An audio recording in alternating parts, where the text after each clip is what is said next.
பிரியமானவர்களே, இயேசு கிறிஸ்துவின் நாமத்தில் உங்களை வாழ்த்துகிறேன். எப்படி இருக்கீங்க? நல்லா இருக்கீங்களா? பண கஷ்டத்தில் இருக்கிறீங்களா? தேவைக்கு என்ன பண்றதுன்னு கலங்கி கொண்டு இருக்கிறீங்களா? ஆசீர்வதிக்கிற ஒரு ஆண்டவர் இருக்கும்போது எதுக்கு நீங்க கலங்கணும்? அவர் உங்களுக்கு ஆசீர்வாதத்தை கட்டளையிடுவார், தேவைகளை எல்லாம் சந்திப்பார். சரி, இந்த இடம் அழகா இருக்குதா பார்க்குறீங்களா? பின்னால கடல், மலைப்பகுதி, அதனுடைய சரிவில் கடல் கரை ஒட்டி வீடுகள் பார்க்க அழகா இருக்குல்ல? இது மாதிரி மைல் கணக்கா இருக்குது. அதே மாதிரி கடலை ஒட்டி இந்த மலை சரிவில் வீடுகள், ஏராளமான தூரத்துல நாங்கள் டிராவல் பண்ண இது மாதிரி இருக்குது. எங்க இந்த இடம் அப்படின்னு சொல்லி பாக்குறீங்களா? அதாவது தென் ஆப்பிரிக்காவில் இருக்கிற கேப் டவுன் என்கிற பட்டணம் தான். அதுலதான் இவ்வளவு அழகான இடம் இருக்கிறது. பார்க்க அவ்வளோ அழகாக இருக்கிறது. ஆண்டவருடைய சிருஷ்டிப்பை பார்த்து நான் தேவனை துதிக்கிறேன். சரி, இந்த நாள்ல ஆண்டவர் எனக்கு என்ன வசனம் வைத்திருக்கிறார்? நீதிமொழிகள் 10வது அதிகாரம் 22வது வசனம். கர்த்தருடைய ஆசீர்வாதமே ஐஸ்வர்யத்தை தரும், அதனோட அவர் வேதனையை கூட்டார். வேதனை இல்லாதபடி ஆண்டவர் ஆசீர்வதித்து ஐஸ்வர்யத்தை தருவார் என்று வேதம் சொல்லுகிறாரு. இன்னைக்கு மனிதர்கள் பணக்காரனாக ரொம்ப விரும்புறாங்க. ஐஸ்வர்யன் ஆயிரணும், பணக்காரன் ஆயிரணும், அது வெகு சீக்கிரத்துல உடனே பணக்காரன் ஆகணும். இந்த சிந்தை உள்ளவர்கள் பெருகி விட்டார்கள். ஒரு காலத்துல கொஞ்சம் கொஞ்சமாய் ஆசீர்வதிக்கப்பட்டு பணக்காரன் ஆவாங்க.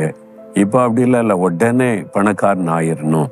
சரி, இந்த ஐஸ்வர்யம் செல்வம் வந்து எப்படி ஒரு மனிதனுக்கு வருகிறதுனா, 3 விதங்களிலே ஒரு மனிதன் ஐஸ்வர்யன் ஆக முடியும்.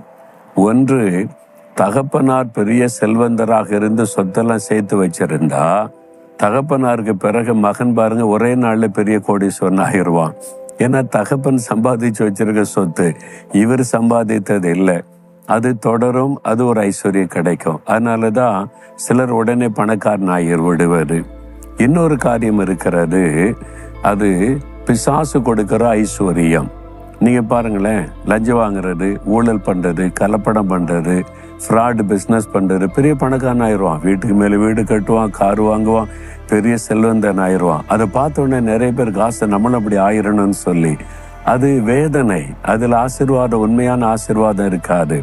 அது பாதிப்பை கொண்டு வரும்.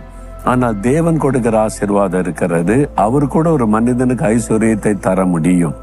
அதனோட அவர் வேதனையை கூட்டார் என்று எழுதப்பட்டிருக்கிறது. வேதனை இல்லாத ஒரு ஐஸ்வர்யம் தான் தேவன் கொடுக்கிற ஆசீர்வாதம். அதனால பணக்காரன் ஆகணும், பணம் சம்பாதிக்கணும்னு நினைக்காதபடி கர்த்தர் என்னை ஆசீர்வதிக்கணும், தேவனுடைய ஆசீர்வாதம் என் வாழ்க்கையை உயர்த்தணும் அப்படின்ற ஒரு விருப்பம் உங்களுக்குள்ள இருக்கணும். தேவன் ஆசீர்வதிக்கும் போது உழைக்கிறவங்களை ஆசீர்வதித்து உயர்த்தி பெருக பண்ணுவார்.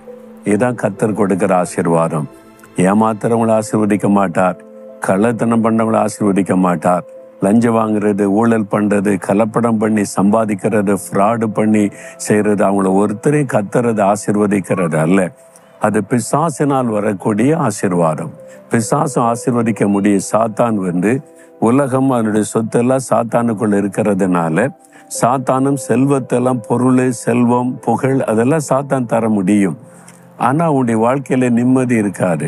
லஞ்சம் வாங்குற ஒரு ஆளு, ஊழல் பண்ற ஆளு பாருங்க, ராத்திரி நிம்மதியை தூங்க முடியும்னு நினைக்கிறீங்க? மனசாட்சி வாதிக்கும்.